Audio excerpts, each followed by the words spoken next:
My name is Vlad Karpel. I'm CEO and founder of Tradespoon, and today we're going to have our weekly strategy roundtable discussion where we talk about current market conditions, any questions you might have about your subscription, and how to take advantage of the current market volatility. Before we begin, let me know if you can hear me and see my screen, and we'll begin shortly after.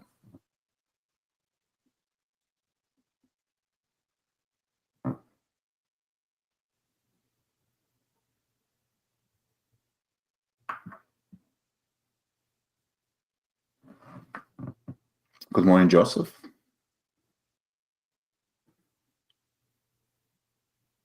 All right, let's start.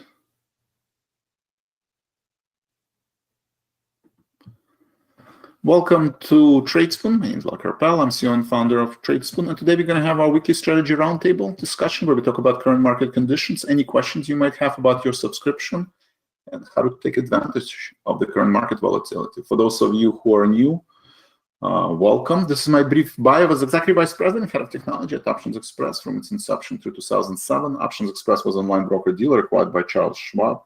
At some point, the company was worth over $2 billion. I'm very proud of that experience. Since I left Options Express, I work as a consultant and investor in several financial technology firms here in Chicago. I want to take this opportunity to say thank you to all the subscribers. Because of you, I'm able to do what I enjoy professionally, managing and trading my own money. I've been doing that for over 15 years, mentoring and teaching subscribers how to trade stock and options. And finally, I have a master's degree in computer science, specialized in statistics and artificial intelligence. Disclosures are very important. Please read them. You can always pause the screen if you need more time. Trading stock and options involve risk, not suitable for everyone. You must be aware of the risk and be willing to accept it in order to invest in current market conditions. I'm not a financial advisor. I'm not registered with FINRA nor SEC.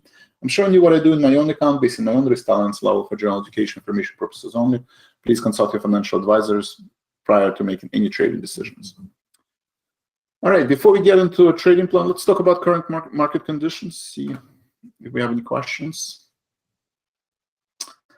So we briefly broke through this downward trend prior to the Fed statement yesterday about more hawkish statement about the interest rates. So the key overhead resistance is, again, as we said, 447, 448. We briefly traded around 449, and then after the statement, market sold off precipitously. 50% retracement is a 436, right, from the recent high to the recent low. We're trading below that, heading into the weekend. So, very little appetite for risk. 435 is kind of the line in the sand. As long as the market trading, this is a 1-hour chart, we'll see where we're going to close.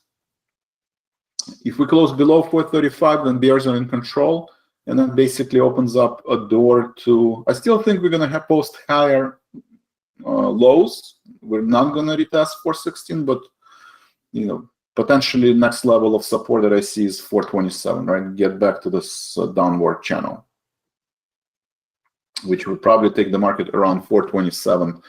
I assume sometimes next week. So today's closing is important. Market is extremely oversold. We are heading into the next week, kind of probably make or break week for the earnings, right? We have Apple. Announcing earnings next week, and then we have Microsoft in 4 days. So that's a very important announcement. Microsoft is sitting in the key support. And the good news, it's actually outperforming the market, which is positive. What else is positive and negative? So Microsoft is sitting on the key support. That's positive. It's actually fluctuating between gains and losses as QQQ, and semiconductors are fluctuating between gains and losses. Semiconductors are holding the support. That's also positive. Dollar continues to trade higher. That's negative, right? I would keep an eye on the dollar. Dollar continues to trade higher. 10-year yield pulled back, right? We're not making new highs after the Fed, after Powell's statement yesterday on 50 basis points. So that's also positive. And Treasury is actually turning positive. So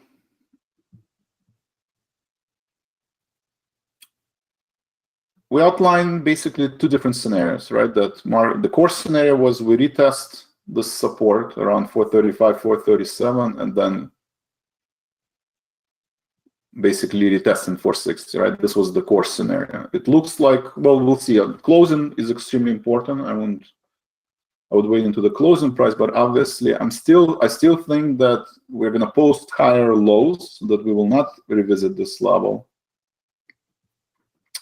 And the core, the worst case scenario, we're testing the January lows, right, around 430, 425, right? So the worst case scenario is this.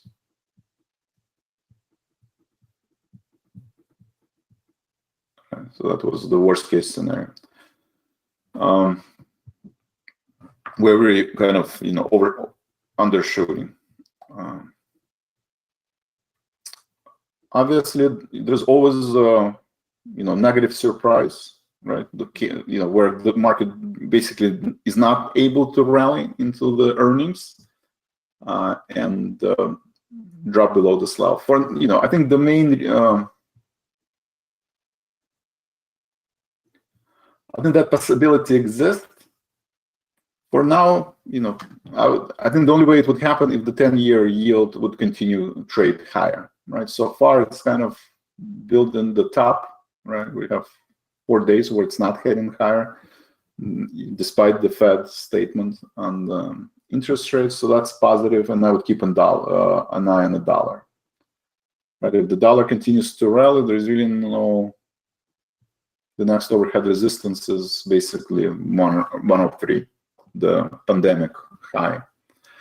So that would be that would cause the market to kind of reverse. But for now, I still think this is more of just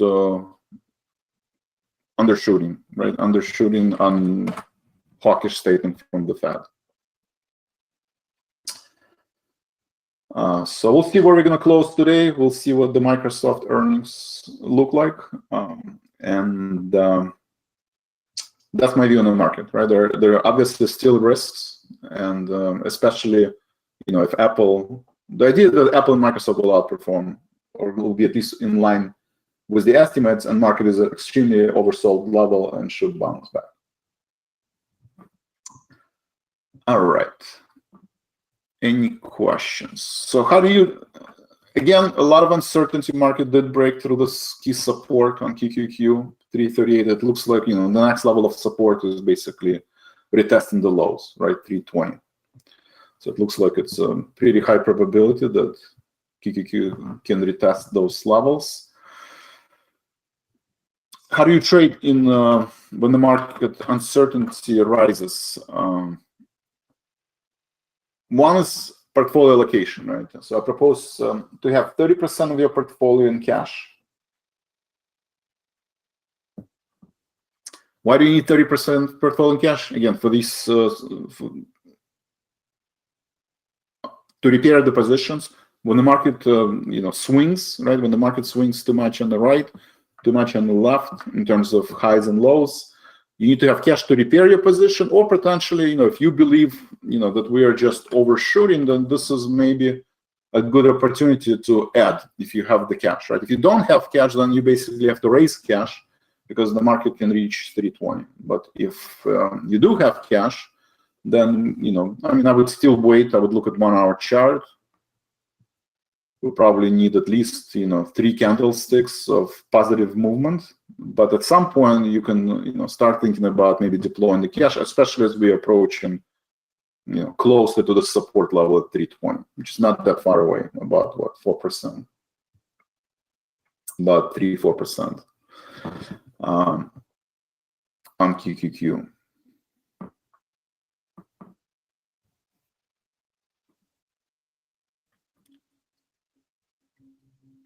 Chat, good morning. Joseph, yes. Are these webinars available? Yeah, my also goal is to make sure I answer any questions you might have. So I would go into event recordings, and then all of our events are being recorded, so you can always look at it in this section.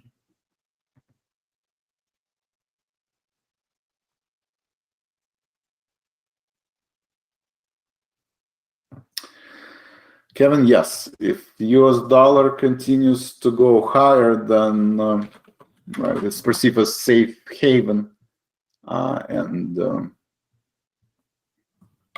right, and currencies like euro will drop. So far, euro is holding the lows, but again, you can see market is extremely nervous because we're sitting on key support, key overhead resistance almost in every asset classes. The other kind of, I think what makes it a little bit worse is obviously that commodities have been overbought, right? So you have this sharp pullback in metals and miners. You have sharp pullback in materials because they're extremely overbought, right? Consumer staples pulling back, utilities pulling back. So you have these sharp pullbacks in overbought, right, value and overbought late cyclical asset classes. And there are, at least as of right now, no rotation into semiconductors or weak rebound in the financial names, right? Weak rebound in financial names. So kind of a perfect condition for this undershooting, right? But I guess the main question is, you can be in two camps, right? Either the market, we're either gonna break through these lows, right? That's scenario number one. Scenario number two, we're still gonna retest 460 level, right? I don't think anything that Powell said is new. Everybody kind of expected 50 basis points increase in May. Now people are saying 75 basis points. So I still think this is one of the scenarios where the pendulum swings, right? This is pendulum. You always expect, based on your measurements and force, that it swings. But I think, but in reality, it kind of overshoots on the downside. So I still think that the pendulum will swing back, right? It's too early to get overly bearish, right? Main bullish argument is that market is at, the sentiment is at 30-year low. Like everybody's extremely bearish, right? And earnings so far still, I think most of the companies report better than expected earnings. So I think this wave is still missing. But obviously, if you think it's one, this is the time where you want to be either market neutral or bearish, right? It's all about portfolio now composition. You want to have 30% of your portfolio in cash on average, right? If you think scenario one, then maybe it should be 50%. If you think scenario two, then maybe it should be 20%. But on average, 30% is cash, right? That's rule number one, which is important. Rule number two is I propose to have no more than 4 positions at 2.5%, right? We've been talking about 2.5% of account value. So as long as you can manage your positions and basically not have more than 4 positions, only 2.5% of account value per position, then that no matter what the market will do, even if the market does one, and we, let's say, break through these levels, right? Let's say sometimes next week, Microsoft and Apple misses estimates, and they are below, and we're trading below this level. The goal is to make sure at these levels you are not down more than 10% of your account value, right? Because you can recover from 10% of account value, but anything above 20%, right, is very hard to recover. So that's the goal, right? So if you enter in position right now, right, let's say 432, you basically say, well, we're heading into the weekend. People don't want to take, too much risk, and Apple and Microsoft Amazon next week will have better than expected earnings, and yield is coming down. So you want to enter the position. So it would be the same calculation. You enter in at 432, all right? Let's say you want to buy at 430, or by end of the day. Let's say you see February low, right? 430. We are right at the 430. I think it's a good time to buy, right? So if you buy at 432, again, let's say Microsoft and Apple are less, earnings are worse than expected, right? Then the market will definitely sell off, right? Because the only hope we have right now is probably Apple and Microsoft and Amazon. That's kind of the last support for the market. So if the earnings, let's say there's a negative surprise, like we have Netflix, right? Tesla, was actually a positive surprise, but Apple, Microsoft was negative. So you look at the worst case scenario, right? You basically say, Vlad, fine, I'm bullish, but but only till 410, 405. If we're gonna break this 410 level, then I have to get out of the trade, right? So you basically say, if I buy at 433 and let's say my stop loss is right below this level, that's how many points? That's 23 points, right? So market can drop 23 points from here, right? Best case scenario, or it can go up, from 433. If we're retesting 460, that's plus 30 points. Right, so risk versus reward is basically slightly better to the upside, I think, right now.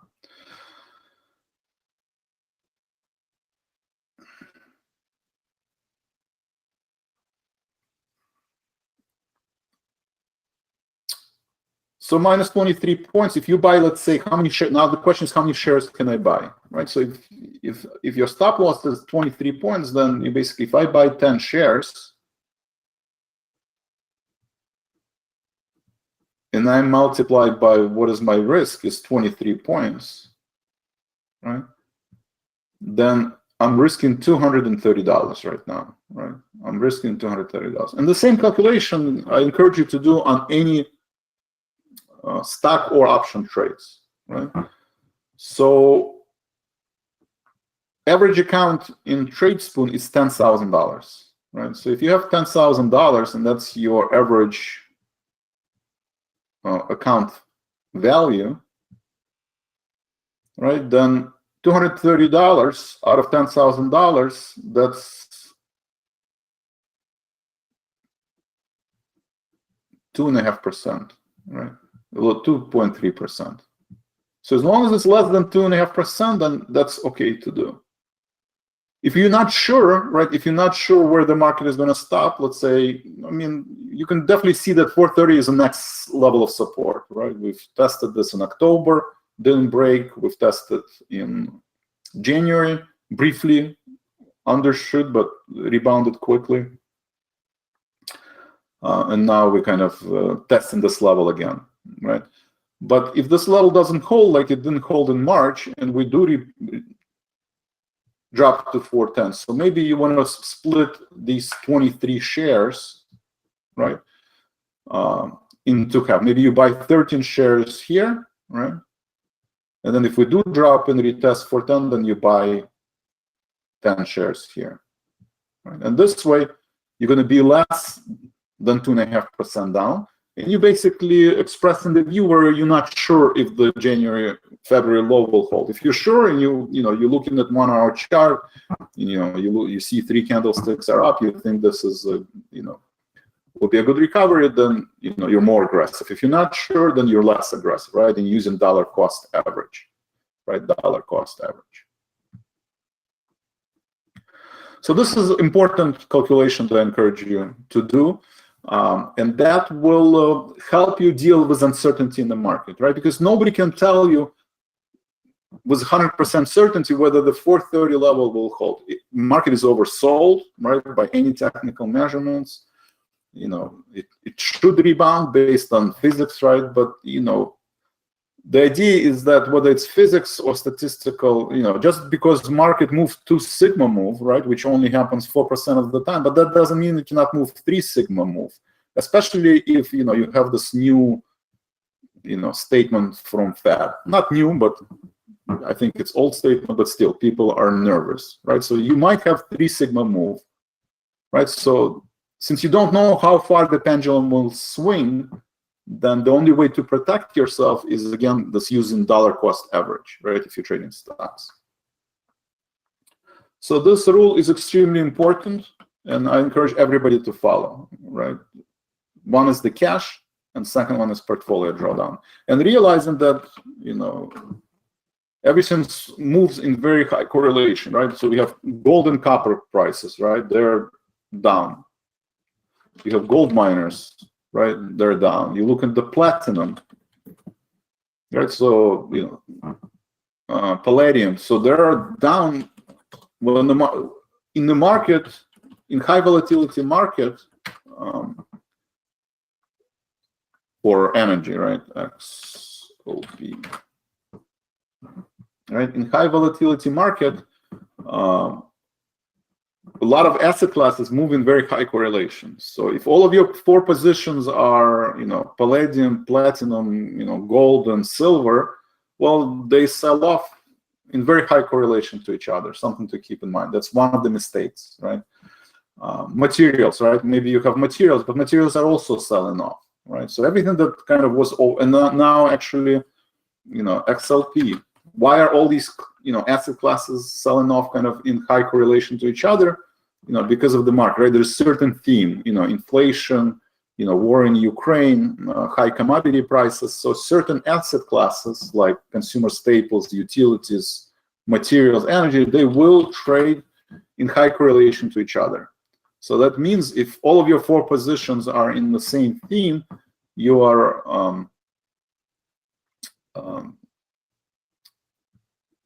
you lack diversification in your portfolio. So I encourage everybody to keep a journal, right? To keep a journal, and in your journal, before you enter the trade, you have a checklist, right? Number 1, number of positions. We talked about that, right? 4. And then you say, okay, so that's a check. Now, number 2 is size, right? Size of the position, right? Size is extremely important. I look at the worst case scenario. If you want to buy XLU, and you think, let's say it's going to be a 2-week low, let's say, to give yourself a little bit more room, right? Maybe just say, well, worst case scenario is going to be 72, right? So that means if you're giving yourself more room, that means just the size decreases, right? Instead of buying 2 contracts, maybe you just buy 1 contract if you're buying options, or instead of maybe buying 50 shares, maybe you're buying 25 shares, right? Use the dollar cost average to kind of look at the worst case scenario to determine the size of the position, right? You have to look at where you're going to exit the position, not only, because you always want to go through different scenarios, right? In live trading room, I always go through 2 different scenarios. One is the positive scenario, one is the negative.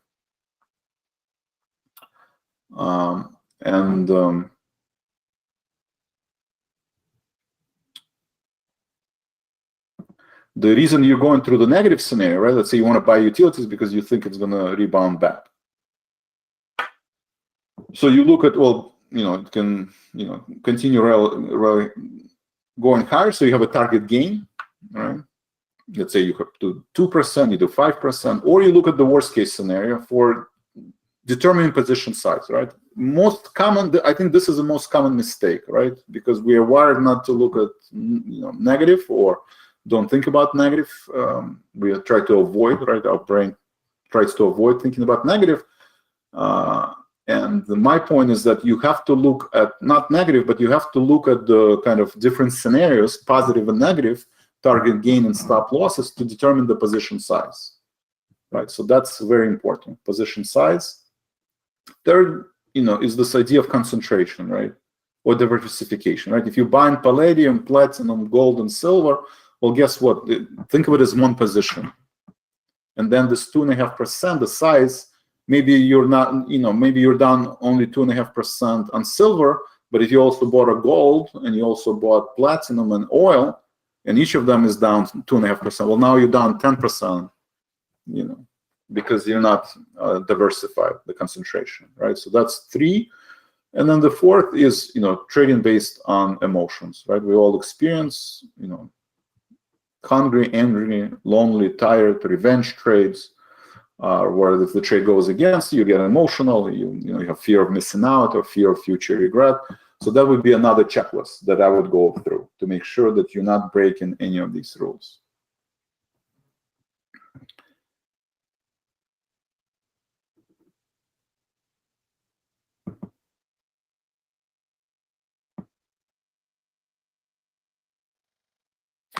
Yeah, Kevin, yes, thank you. So a lot of sideways action. We'll see. I think there's positive, negative. I mean, biggest negative, I think, is again this bear argument, which is, I think, is a very strong argument, is that VIX hasn't, despite all of the uncertainty in the market, right?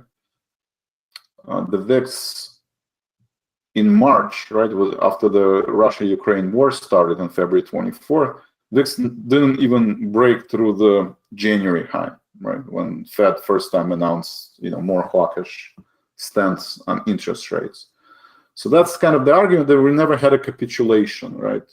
We never had a capitulation, and the volatility in March should have been bigger than in January. So this is kind of the bear argument that, until we have that, market is susceptible for pullback. Right? So that's kind of bear argument. And I think the biggest bull's argument is keep on the 10-year treasury. As long as it's not breaking to the upside, market is probably kept on the downside.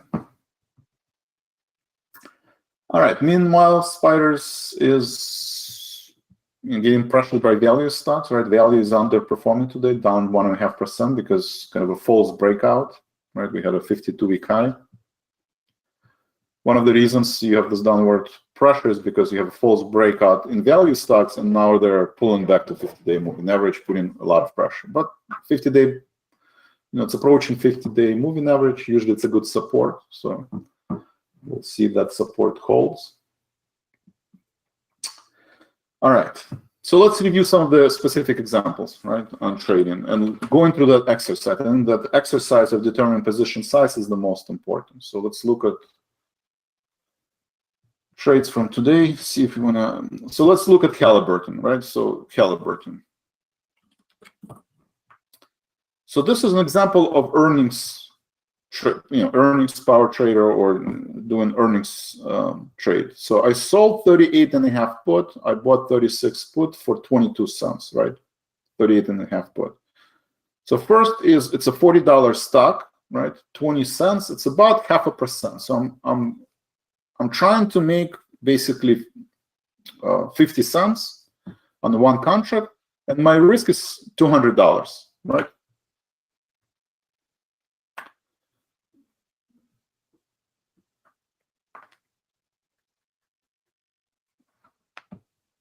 Right, so I can make $50, right? Or I can lose $200. Right, but I'm selling out of the money options. So what is my risk, right? My risk is basically $2.50 minus, well, 22 cents, sorry, $20. 20.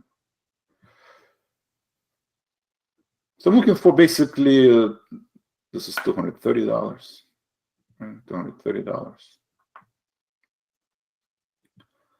So this is again. So the profit is $20, maximum profit. Maximum loss is $2.50 strikes. You take the strike difference minus the credit, so $230. So roughly, by holding position a couple of days, 10% return on your risk, right? 10% return on your maximum risk.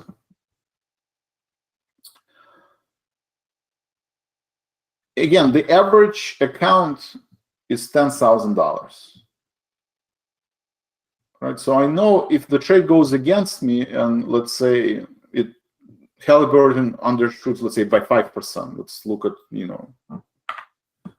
5% down. So if it drops 5% below what I think the market will do to 36, then my maximum risk is $230. Again, it's less than 2.5%. So as long as my risk is less than 2.5% of account value, then the trade is fine. Right? If I'm managing $5,000, this would be 5% risk. Then the only way to limit my risk is to raise the strikes. Instead of buying 36 put for 4 cents, maybe I buy 37 put, for 8 cents. Right? I'm reducing my premium, but I'm also reducing the risk that I'm taking. All right? So you always look at kind of the worst case scenario. So that's how you would do it on on the options, let's look at the stock.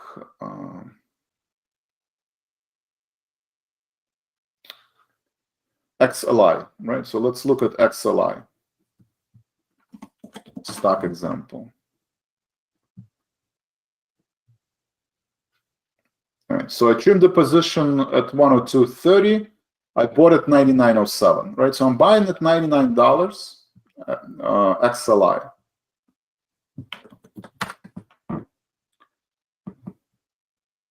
Right, let's say I want to repeat this trade, right? I just closed it at 102, it dropped to 99, maybe it makes sense to buy XLI again.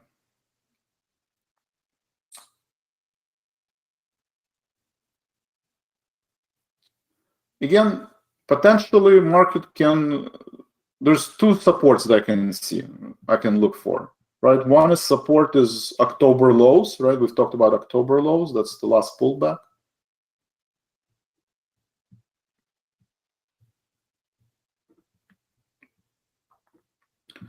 So basically say, well, if I buy right now, let's say, right, it's right at the support I bought before. So I want to repeat this trade. I want to buy at roughly 100, and my risk is $3. And so this is if I'm, if I think that the market is close to the end of this pullback, right? If you think it's not and it needs more room, then you basically, go to 94. Right, so it depends how long you usually hold a position. Right? If it's maybe a week, maybe it's 97. If you hold for a month, then you probably want to go back to March position, the March lows. But let's say it's 97. So again, you go to the calculation. $3 is maximum risk. How many shares can I buy on the $10,000 portfolio? Right. Again, I don't want to risk more than $250. Right, so then I can buy, maybe do a credit put spread, right? I can maybe sell 100 and buy 97 put spread. That would be $3, right? Or I can maybe buy 50 shares, right? I can, if I buy 100 shares, there'll be $300. So maybe I'll break this into two halves. Maybe I'll buy 50 shares, once the sell-off stops, right? Once I see some kind of a stabilization, then I buy 50 shares here, and then if it does drop to 97 next week, right? If it undershoots, then I buy 50 shares again.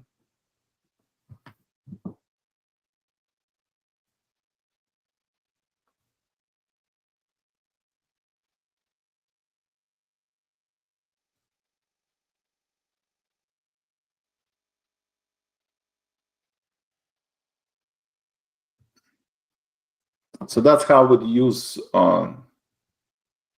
shares. On stocks, I think it's easier to determine the stop loss on the worst case scenario. On options, like a lot of tickets people opened up, on Netflix trade, right? These are extreme situations, right? So Netflix, let's say last earnings, and earnings is a pretty popular strategy. It's been advertised everywhere. I use it a lot. You've seen the trade on Halliburton, Schlumberger. So last time it was down on the earnings, right? On the earnings, the stock was down about 25%, right? 25%. So you basically go in and you assume that it's going to be down 25% on the earnings.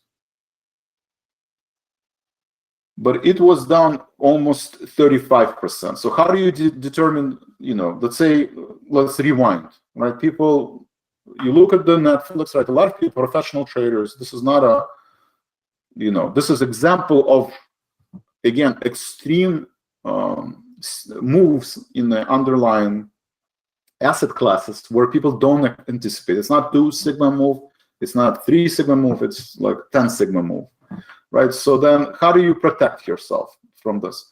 So same scenario, let's say you basically assume that it's going to not going to trade below, it closed around, let's say 360. Let's say you assume 20%, it's $75, maybe a little bit more. So you sell 280 put or 270 put, right? If you sell put spread, right? You do one contract. Again, you look at the worst case scenario. So the 5%, let's say you think the worst case scenario is 5% below the estimated move analysis, right? I think estimated move was about 20%. So you do 5% worst case scenario. So then you basically, you sell, let's say 270 put, right? 5% move below that level, that's another 15, 5% of 270 is $15. So let's say you're doing 255. So you sell 270 put, right? And you buy 255 put. Right.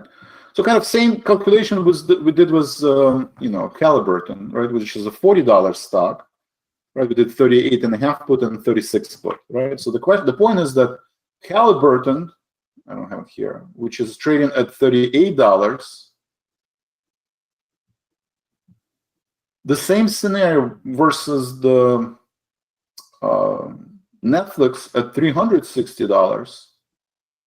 You know, when you buy a call or you sell a put and the trade goes against you, this is a multiple of 10, right? So here, let's say you sell 270 and buy 255 put, you're risking $15, right? So you're risking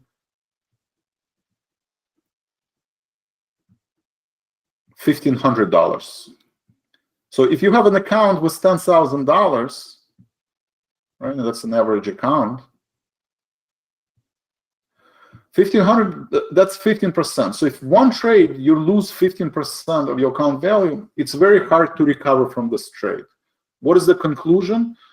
Conclusion is, depending on your account size, you might either unable to trade options on a stock like Netflix, or you have to raise the strikes higher. If you let's say you do estimated move analysis and it's 270, well then maybe you sell 270 put, right, and you buy 265 put, right? And assuming if it's a liquid name, you might be able to get maybe, I don't know, on the $5 spread, maybe you get, I don't know, 50 cents, right? Again, same thing with the Halliburton, but on the $5 risk, you're looking for 50% gain, and it's a 10% return on the maximum risk. And it doesn't matter if Netflix stops at 240 or 217, you know that you cannot risk more than $500, right? On the $10,000, 5%, that's, again, it's too much. So you might have to do either 267.5, right? Another choice is to do 267.5 strike, or just not do the trade on stocks that are $240, right? Maybe you only do stocks under $100 or under $50, right? So account value is a big variable, right, on what strategy you will utilize and what strike differences you will use.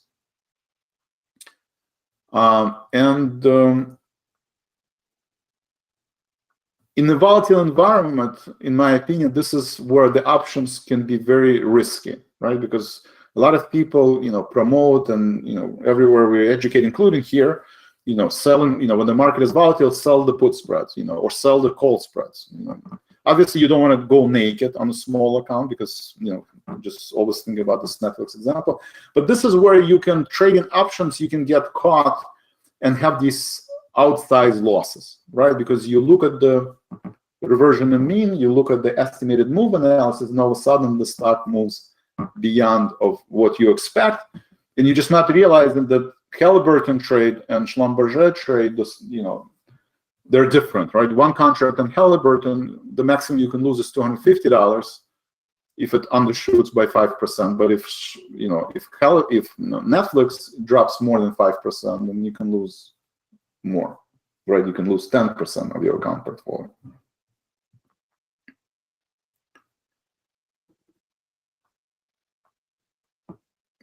Kevin, thank you.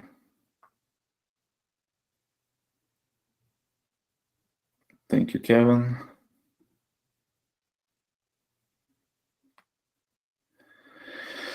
TG, Mohammed Alarian. Well, Mohammed Alarian is always bearish, right? He's always a bear in good and bad times. So you always have to kind of determine, people's mindset. But, every risky outline, obviously, we just discussed, it does exist, right? The dislocations in liquidity, dislocations in, credit markets, spill-off in the credit markets.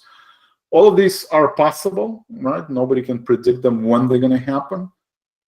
So right now, I think the most important is technical analysis, right? I think in the volatile environment, even fundamental research, even earnings don't really matter, like Tesla, right? Tesla was up 10% after the earnings, and now it's basically back to the same level it was prior to earnings, right? So it's not how many cars Tesla can deliver that influences its price action, but it's 10-year yield, right? 10-year yield will affect the price of the Tesla more than how many cars they have delivered. And you can see that across all asset classes after earnings, right? Morgan Stanley had a good earnings, they had a nice rally, and now it's pulling back to the trend line. So right now it's mostly technical analysis, and with technical analysis, you look at key support resistance levels. You want to make sure that these support resistance levels are not broken.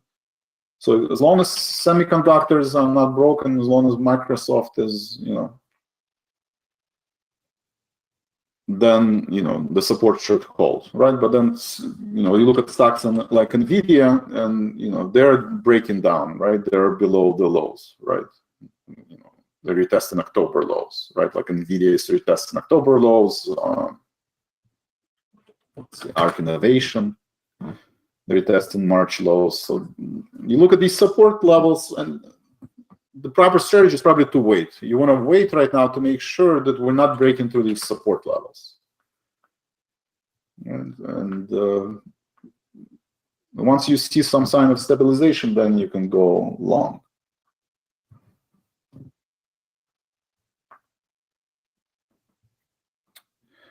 All right, any other questions?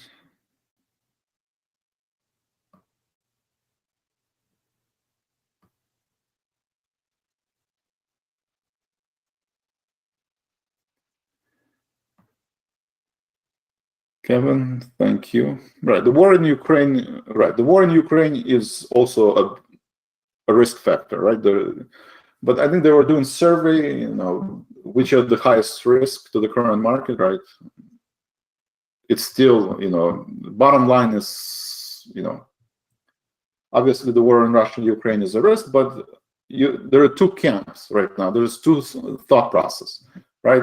We're going to have a soft landing, or we're not going to have a soft landing, right? So if you think we're going to have a hard landing, right, then the market will break through this level at some point, right? Question is it going to happen, before May, or is this going to happen, after? At least I think it's going to be, after May, right? Not now, right? So this is kind of a hard landing, right? If you think it's a soft landing, then the other scenario, we continue making new highs, right?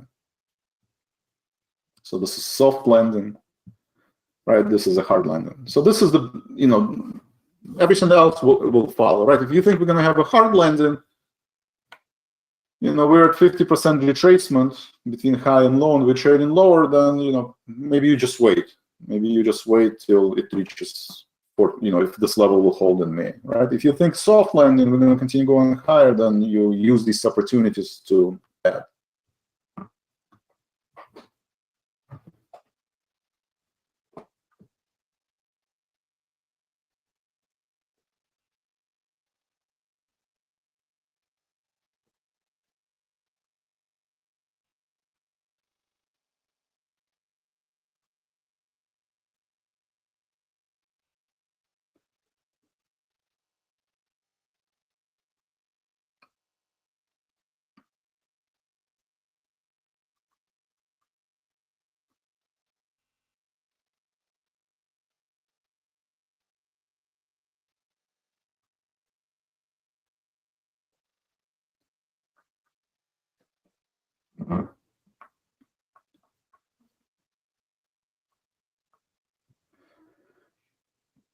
All right.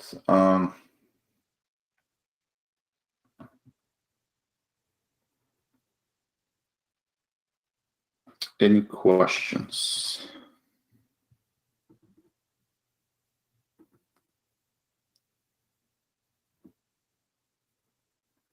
What do I actually mean by soft landing and hard landing? The idea that that increasing that the Fed will not be the Fed basically have to increase the interest rates, and they have I don't know $9 trillion on their balance sheet. They're going to start selling off their balance sheet. So will their action cause a recession, right? Where demand destructions, where not 2 quarters in a row, by definition, recession is negative GDP. Will we have 2 or more quarters of negative GDP, right? So there are some people that think that the economy is strong, right? The economy is strong. COVID is behind us. People are going back to work. And demand, and people have record savings, right? Record savings, and the market will continue to go higher. So that's soft landing, right? Yes, interest rates will go up. Yes, inflation is here, but it's probably transitory. It's going to go back, to 4% by end of the year, and the Fed will have a soft landing, right? So that's the thought process, and probably, I don't know, at this point, maybe half of the people believe that's what's happened, right? That mainly inflation is here transitory, and it will drop significantly by end of the year. People going back to work, some of the supply chain issues will go away. Russia-Ukraine situation will get, stable and clear. So that's soft landing. Hard landing is, where there is a basic demand destruction. At some point, inflation is not transitory. It's not going to drop as fast as everybody anticipated, and people just going to stop flying, stop, taking vacations, stop buying cars and houses. You're going to have 2 quarters of negative GDP, right? Recession in the next, 12 to 18 months. So that's kind of the main argument, and you kind of have to be, are you in a soft landing or hard landing camp? I'm in the hard landing camp. That's me. I don't think Fed will be able to, this is a very unique situation. There've never been, where inflation is at, 40-year high inflation. So I think, at some point this level will be taken out. Right. So the next question is, when is this next level going to be taken out? Is this going to happen, next week, next 2 weeks during this earnings season, or will it be after this earnings season? So my opinion is going to be after this earnings season, because so far, I don't know, 20% of the S&P company reported earnings, and they're better than expected, right? Outside of maybe Netflix, Tesla had good earnings, Morgan Stanley had good earnings, Goldman Sachs. Johnson & Johnson, healthcare companies doing well, oil companies are doing well. So, IBM did well. So that's the question. Right? When will this? If you're in the hard landing camp, the next question is, when will this level be taken out? So I believe it's going to be down the road, right? Sometimes during summer, based on seasonality. So those are the 2 questions. Are you here or are you here? You have to decide, are you in soft landing or are you in hard landing? Which is obviously carries a lot of uncertainty, right? Most of the research that I've read is actually people believe in soft landing, right? If you read the research from, I don't know, not Morgan Stanley. Morgan Stanley is pretty bearish, but I don't know, Fidelity, right? Fidelity or, Blackstone Group. Most of them believe in a soft landing, right? So most institutional research basically we're going to have a soft landing. So that carries an element of uncertainty, and then the next becomes a technical analysis. At what point, if you have hard landing, at what point will this level be taken out, right? Or if you're in soft landing, at what point will this level be taken out, right? So if you're in a hard landing, you basically don't believe we're going to reach 52-week high. Best case scenario, maybe we'll reach here, right? If you're in hard landing, right? That's kind of the best case scenario, right? Market is way oversold. We trade 50%, and we have a rally.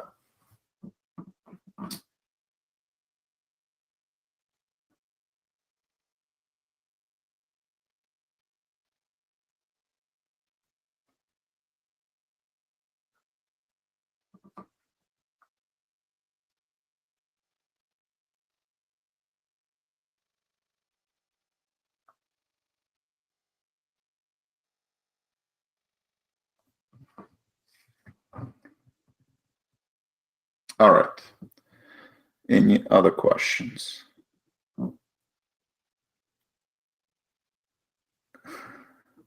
Thank you, Ken, Jeff.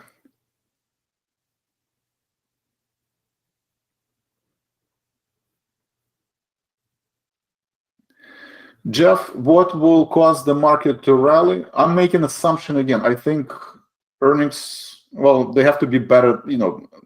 I think technology is kind of a pillar of the support. Microsoft, they have negative earnings, then, we're going to take out this level lower. But mainly is the dollar, right? Dollar has to stop going higher, right? As long as the dollar continues to go higher, that means that commodities will start selling off. The value stocks will start selling off. So dollar has to reverse, right? We had a reversal prior to yesterday, right? But continues to go higher, and then 10-year has to continue going lower. Right, these are very kind of parabolic moves, right? And usually these parabolic moves ends, right, where the treasury go back down, right? The question is, when will this parabolic move come to an end and start the pullback? I think we'll know all these answers to next week, right? The last thing that stands in is, Microsoft and that, right? Next week, right? So when it's 4 days, Tuesday. So Microsoft announcing earnings in 4 days, right? So Tuesday, Wednesday, we'll see the answers, right? Because if Microsoft misses estimates and break through this level, there's not going to be a lot of support, right? It's going to be could be in free fall.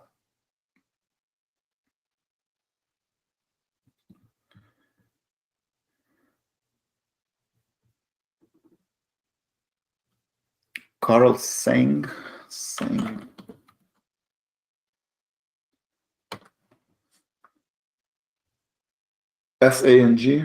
I mean, it's IPO technology, negative earning. Everything that has, high beta, negative. Right now, high beta stocks, I would stay away. This is just, in my opinion, it's just a matter of time for them to continue going lower. So if I see high beta stocks, or especially, then this is not the environment where you want to risk, that's why IPO activity is down. And this is not the environment where IPO stocks do well. So I would stay away. Unless you want to buy and hold for the next 3 to 5 years, then I don't know really. I don't know anything about this company. I know it's illiquid. I know it's in technology. If you believe in the company, like you're a Tesla followers, right? You believe in Tesla, doesn't matter what the Tesla will do. You believe in Elon Musk, and you just buy. So if this company is the same thing, I don't even know what they produce, but then yes, fine, you can just. Chat, thank you. Sandy, thank you. TJ, yes, I think technical. Right now, qualitative analysis and quantitative analysis has to be together, right? Just looking at the models usually adjust to these sharp moves, right? Fed says something, market reverses. It's not because of the market would have continued to go on higher if Fed didn't say anything. If there was no meeting yesterday on Fed, most likely, we broke through the down channel, we broke through the 447, market would have continued to go on higher, right? But because Fed kind of reminded, well, not so fast, 50 basis points are coming, which is not a new information, market is fragile to sell off. So you have to look at, well, obviously you can predict what the Fed will say, but so that means you have to look at the 10-year moves, right? 10-year moves. Good news, at least for now, the 10-year is not heading higher, despite the hawkish statement from the Fed.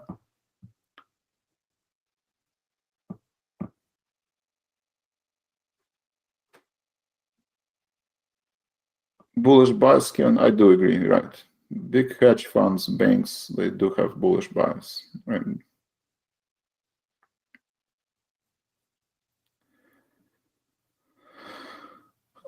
Yes, I think, best case scenario we have till end of May, I think, of the bullishness in the market.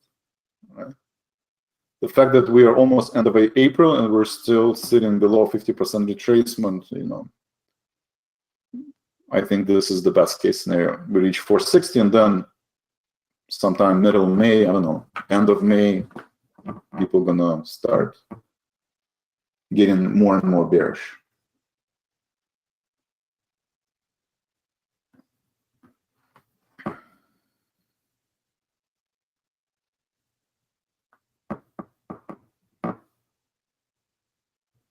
Thank you, Kevin. Thank you, TJ. All right. So in terms of subscriptions, if you're new to Tradespoon, you're looking for how can we help you provide, I would look at services where, again, market is extremely volatile, right? So if you do want to know what I do and follow my trades, then we have Elite Circle, right? We went over some of the trades, right? So you can see today. And that would be my recommendation, right? I try to pick stocks that have lower strikes. If I think there is more room to the downside, you know, maybe I would hedge some of the positions, you know, buying, you know, put.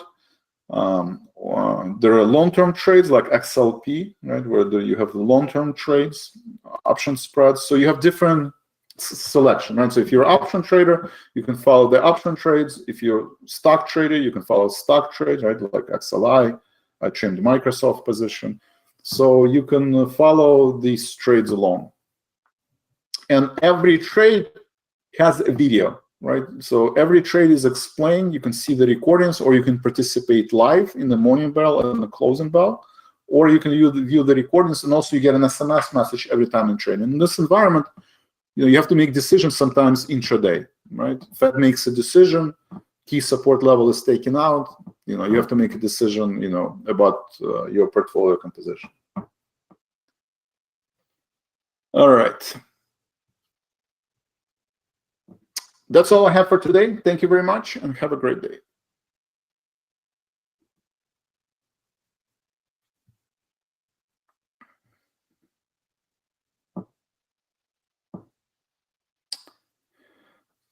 Kevin, yes, summer is usually volume drops significantly. I don't know what exactly, is it 20%, you know, 10%, but volume will start dropping after May, yes.